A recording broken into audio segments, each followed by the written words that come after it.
Hey guys. All right. So I will try to share my screen. Let's see.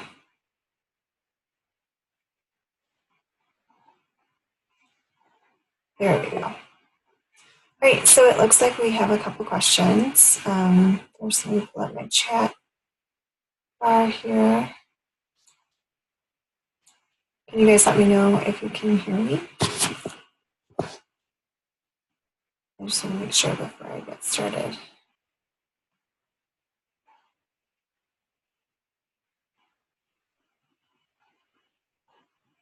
Yes, no? Can you chat and tell me that you can hear me?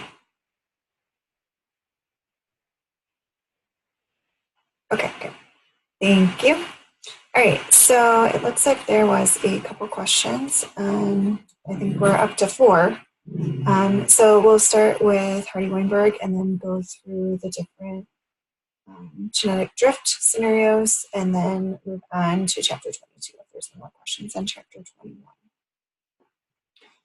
So, all right, when we are talking about Hardy-Weinberg, I think first it's good to talk about just what evolution is, and we usually refer to evolution as change in a population over a long period of time. Typically, macroevolution, we're talking about new species being formed. Microevolution, we're talking about changes within a population. So another way just to talk about evolution is a change in allele frequencies in a population. So that way we're kind of talking about both micro and macro evolution.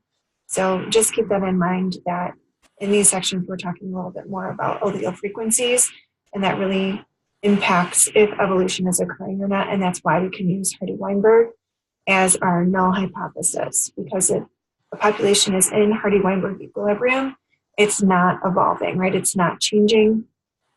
And we need those 5 conditions to be present in order for genetic equilibrium to be able to occur. So that would be a very large population size. That way no genetic drift could be happening. No natural selection, so there is no organism that has a greater fitness. No mutation, right? No genetic changes occurring. Random mating, so no sexual selection is occurring either. So again, completely random. And then no migration, meaning no gene flow, no genes moving in or out. So kind of a static population. So again, it's our null hypothesis. Doesn't really occur, but it can be used as a gauge to show that evolution is occurring. So we have our 2 equations, and again, you guys will have your equation sheet. So if we just have P plus Q equals 1, P stands for our dominant allele, right? Q is for our recessive allele. So if we can solve for P or Q, then we can use this equation, 1 minus then the other part of the equation to find P or Q, whichever one we don't have. We can also use the second equation, P squared plus 2PQ plus Q squared equals 1. This is for the individuals. So usually this is the place we start in a Hardy-Weinberg problem, right? Typically it's going to give you the phenotypes of individuals in a population. Safest place to start then is typically Q squared, right? Because we don't know. So here, if we have gray cats and white cats, if it tells us the number of gray cats, I can't remember on the next slide if it's gray or black, and then the number of white cats, we don't know, right? You don't know which cats in the population are homozygous dominant and which cats are heterozygous dominant. The only thing we do know for sure is the homozygous recessive phenotype will be whatever number is given to us. So if there's 100 cats and 84 are black, 16 are white, we can use this to figure out both the genotypes and the allele frequencies in the population. So we would start with 16 white, right? And we know that then 16 divided by 100 would be our frequency of this cat, right? So this is going to be Q squared. So Q squared is going to be 16 divided by 100, which is 0.16. Then we would take the square root of q squared and get 0.4. From this, we can then use our p plus q equals 1 equation to find p. So then we can use 1 minus 0.4 is equal to 0.6. And then we can square this to get p squared. And then we can also take 2 times pq to get our heterozygous cats. And then we already have our q squared, which is 0.16. So again, really you just have to read the problem and figure out what it's asking for and what's given to you. So be really careful. If it's a genotype, if they're telling you individuals, you know it's either going to be q squared, 2pq, or p squared. If it's giving you an allele frequency, then that means it's p or q, depending on if they're talking about the dominant or recessive allele. All right, hopefully that helped with Hardy-Weinberg. Let me know if you have any more questions about that, and I will move on to talking about gene flow and genetic drift and natural selection. So allele frequencies, or again, we've been talking about that then leads to evolution, microevolution first, and then eventually when we talk about speciation, then speciation is kind of our bridge between microevolution and macroevolution. So right now we're kind of still focused on microevolution. So the 3 major factors that alter allele frequencies are natural selection, which we've talked a lot about, right? You know, those conditions that are necessary for natural selection. Genetic drift is the second one, and then gene flow. So I'm going to skip over the natural selection. I think we've talked about that a lot. Just ask either in the chat or I'll go back to the Google Doc if you have any questions about that. All right, so genetic drift. This is due to chance. So a chance event, typically genetic drift happens in a small population. So it has a much larger effect. So for example, there's all these frogs, I don't know, let's say they're living in my window well, and a tornado comes along and takes away just these 3. By chance, they're at the edge of the window well. They're the ones that get sucked up by the tornado, right? So these are no longer in the population. Their genes don't get passed on. Now we have our new population of frogs down here at the bottom where there are no red frogs left, right? This was completely by chance. There was no natural selection occurring. It wasn't because the green frogs had higher fitness. It was just completely random. Again, this happens much more frequently if it's a small population. All right, so this does reduce genetic variation.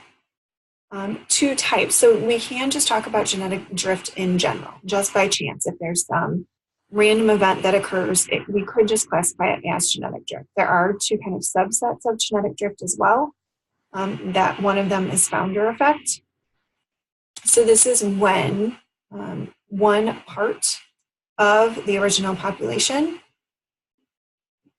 goes and starts a new colony. So if by chance we have these 4 beetles here that fly off and go to another tree and start a new population, their allele frequencies or their gene pool is going to look much different than the original population. Same thing, if 4 other beetles fly off to another tree and start a new population, their gene pool is also going to look much different. So if it's somehow isolated, their gene pool is then the foundation for the new population.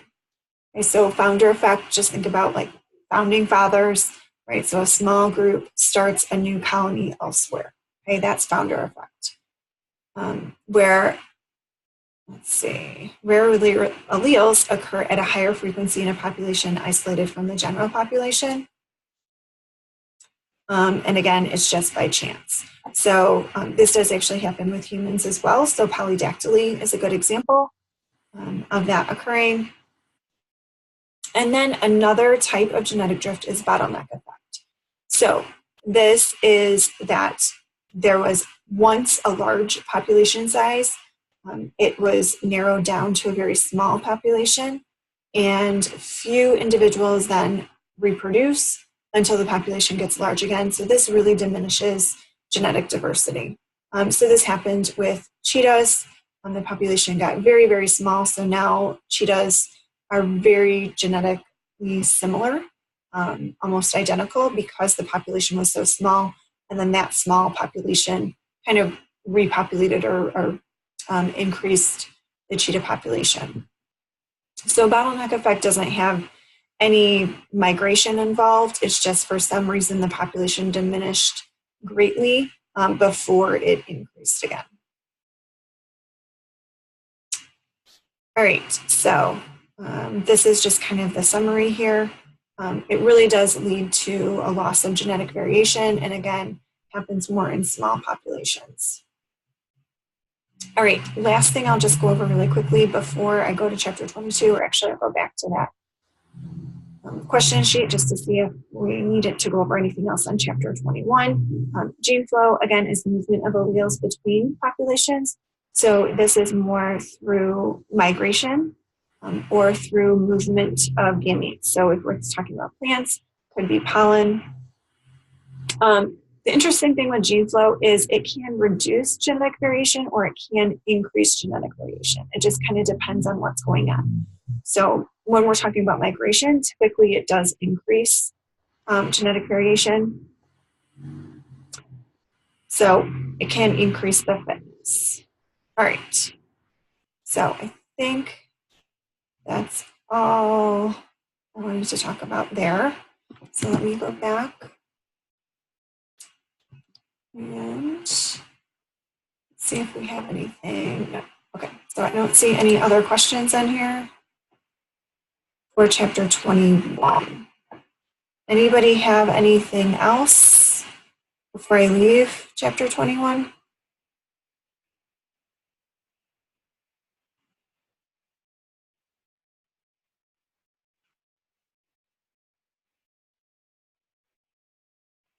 Okay, so I went over founder versus bottleneck.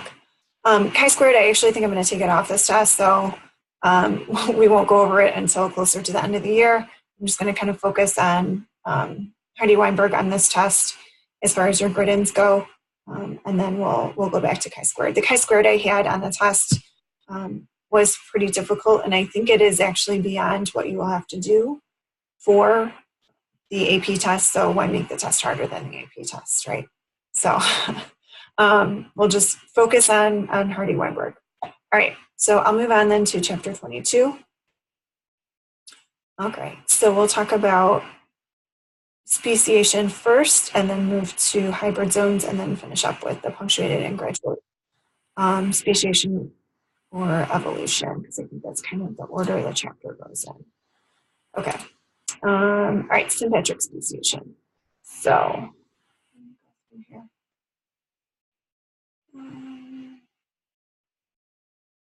okay, so when we're talking about speciation just in general, right, we're talking about the formation of a new species. So typically this is when two species or a species splits into two. There's lots of ways this can happen, right? Well, lots of ways new species can be formed. So one way that two species remain separate is isolation, right? Prezygotic and postzygotic isolation. We can come back to these if people have questions on those. But let's talk about the allopatric and sympatric speciation. Okay, so speciation can happen with or without geographic barriers, right? So allopatric speciation is kind of the easier one, I think, to get because it is when species are geographically isolated, right? If they're isolated over enough time, they're going to become two completely separate species. That makes sense. So allopatric, different, they're geographically separated. And you can see here this little landmass here in this pond. All right, sympatric speciation is saying that speciation does occur, but for a different reason. So there's no reason that those gene pools can't still intermesh geographically, that there's something else going on to why those species are not staying as one. So allopatric speciation, geographic isolation, right? So, and it could be different, right? Depending on what organism we're talking about. So, might be a canyon. So that could, create a barrier for rodents, but obviously not birds, right? Because they can fly. Or in the example with the fish, could just be something, a mound of dirt in the water that separates them. So again, just kind of depends on what population we're talking about. Okay. It also could happen due to genetic divergence. So that can happen as well. I just think it's easiest to think of allopatric and geographic isolation. So sympatric speciation, same geographic area, but we have something going on. The biggest things that we can think of is polyploidy, which we talked about is mostly in plants. Habitat differentiation, so they're in the same area, but yet they're choosing different habitats. And then another big thing is sexual selection. So we'll talk about polyploidy first, which is the presence of extra sets of chromosomes during cell division. Again, much more common in plants than animals. And so because they end up with a different amount of chromosomes, they cannot interbreed with their parents or any other plants that have the same or that have that different number of chromosomes still. Right? You can only create a new organism with another organism that has the same amount of chromosomes. So basically by that accident during cell division, we've now created a new species, usually plants. Okay, so it only goes through plants. So think polyploidy, bunch of peas in there, just plants. All right, so I'm going to skip through and then talk about habitat differentiation. So again, another type of sympatric speciation. So this is more like organisms are choosing different niches. So when we saw the video on the birds of paradise, how all those birds were on the same island, but they really were choosing different niches and they actually became different species of birds. Then those different niches led to sexual selection as well. So sexual selection is kind of our third thing. And you can talk about really, there's a lot of things, right, that go into sexual selection.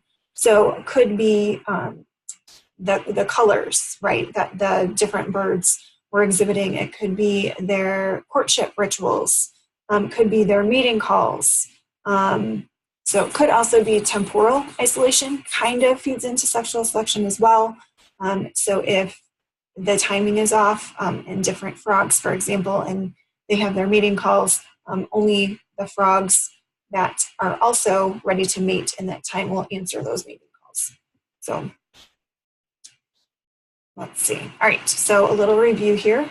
Allopatric speciation, we're talking about geographic isolation, restricts gene flow between populations, and then eventually we'll get two species to develop, so speciation will occur.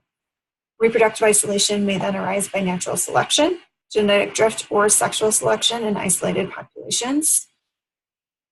So allopatric and sympatric speciation kind of almost then go along with reproductive isolation. So let's see. And then even if contact is restored between the populations, interbreeding is then prevented by those reproductive barriers. So it's almost like allopatric or sympatric speciation happens first, and then those pre-zygotic and post-zygotic barriers kind of maintain those two separate populations. So, all right, that kind of leads us to these hybrid zones. So, region where members of different species mate and produce hybrids. So, right, sometimes this happens. We were just talking about how isolation can create two species. Well, sometimes there's still a zone where members of two species, if they're still closely enough related, can interbreed and produce hybrids. Typically, those hybrids are going to be sterile, but again, not necessarily. So if you look here, here's a hybrid zone between the fire-bellied toads and the yellow-bellied toads. Here's a cute little picture of them, just so you can see. So fire-belly has like the orange spots, yellow-bellied have a yellow belly. All right, and so they can interbreed in this little hybrid zone here. All right. A lot of times hybrids have reduced fitness for different reasons. So I'm going back to those reproductive isolation, the post-zygotic mechanisms, right? So sometimes the hybrids are infertile. Sometimes they just don't have as great of fitness, depending on the organism. So hybrid zones, 3 possible outcomes. There's reinforcement, fusion, and stability. So what reinforcement means is that the hybrids are less fit than the parent species. So that's going to reinforce those 2 separate species, meaning they're not going to kind of join again into one species. Natural selection strengthens or reinforces those reproductive barriers, and hybridization is going to decrease over time, which is going to reinforce those 2 separate species. All right, and then reproductive barriers should be stronger for sympatric than allopatric species, just meaning that even if there is no geographic barrier, those 2 species are not going to interbreed. All right, fusion. This is basically the opposite of reinforcement. So fusion could happen if there really is no barriers. So if the parent species create hybrids that are as fit as the parents, and there's enough gene flow over time, those 2 species could actually fuse into one species again.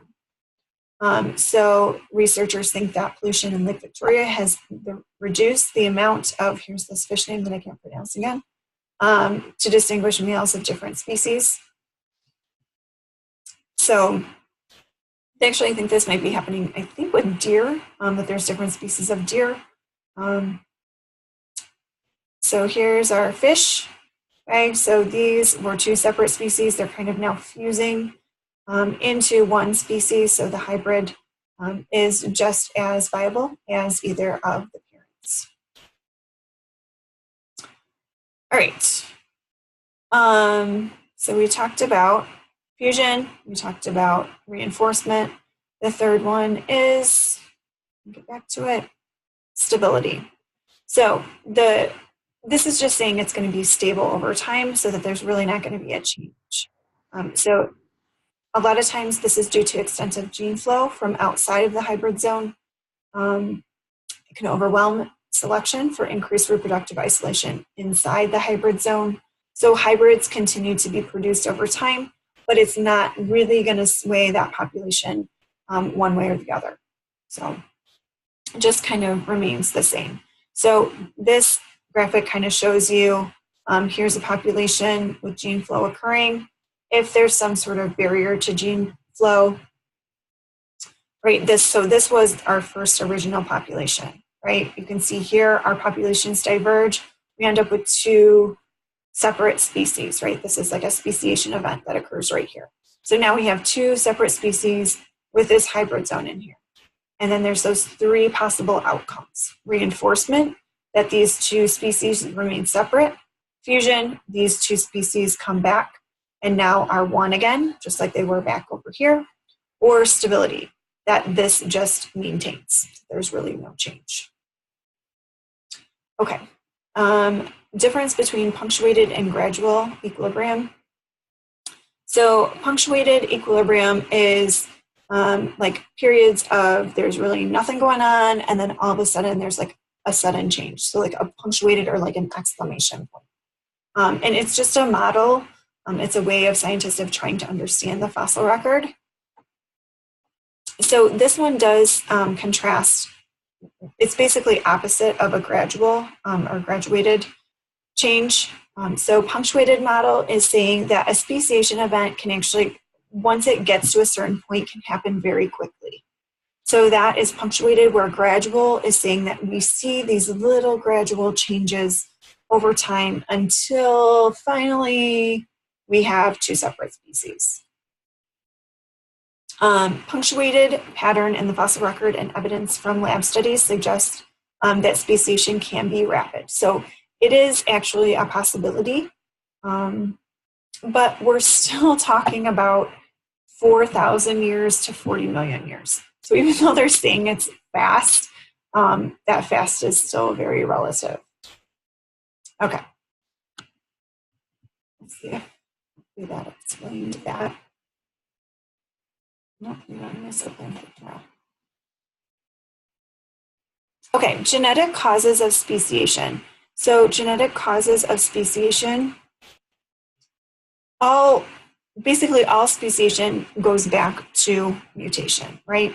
Every organism can accumulate mutations, but again, that's kind of the basic of those genetic causes would be mutation. And if an organism sexually reproduces, that's kind of the second biggest genetic cause, because then that causes variation, right, which leads to possibly adaptation. So that can lead to natural selection occurring in evolution. Okay, and then discrepa speciation is linked to macroevolution. I think I already said that in the beginning, but just in case, right, we have microevolution, which is our changes in allele frequencies in a population. That can kind of lead to speciation occurring. And we talked about those two main ways speciation can occur. With our sympatric and allopatric speciation.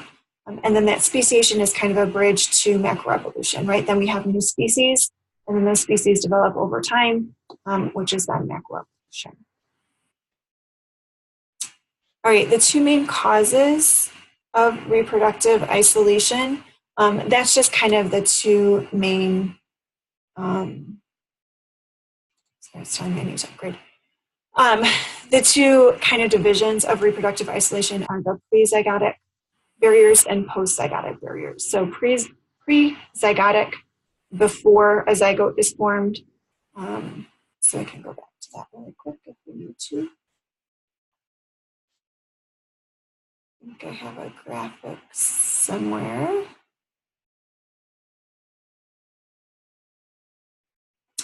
Oh, maybe that was that chapter 22? Yes. Okay, so in our pre-zygotic barriers, right, we have habitat isolation, temporal isolation, behavioral isolation, and then mechanical and gametic isolation. So all of those prevent different species from interbreeding. Post-zygotic is after the zygote is formed that the hybrids are not as viable, so they don't have as great of fitness as the parents. And that's the reduced hybrid viability, fertility, and then hybrid breakdown. Keep going back to the wrong one. All right, let's see. What are we thinking for the FRQ for the test? I'm not going to tell you. I can say what we talked about on here is a good start. Again, it's only 2 chapters. It is a lot of vocab. So again, I would say your questions were good ones, and I feel like we went over the material that you will need to know.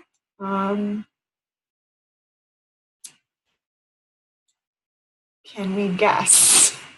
I mean, you can guess, but I'm not going to tell you for this one. So, anybody have any other questions on content or anything else you would like me to review? Tomorrow during class, I am going to go over, so I do have a meeting, but I will be back for class.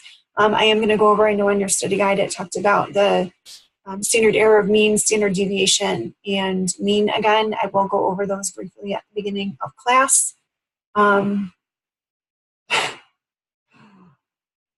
It's a pretty good guess, Derek. So I will go over that. We will do a review, and then you guys are so funny. Can't share though. Nicole, no shouting it out tomorrow during class. So yes, so if there's anything else that we need to talk about, I'll probably be there for about half the class, and then I have another review activity for you guys to do tomorrow. So any other questions? Yep, so only 10 of you. Now everyone that watches it is going to be like, what is she talking about? What is it?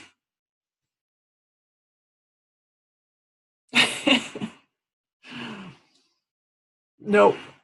All right. So, all right. Happy studying. And I will see you guys tomorrow. Bye.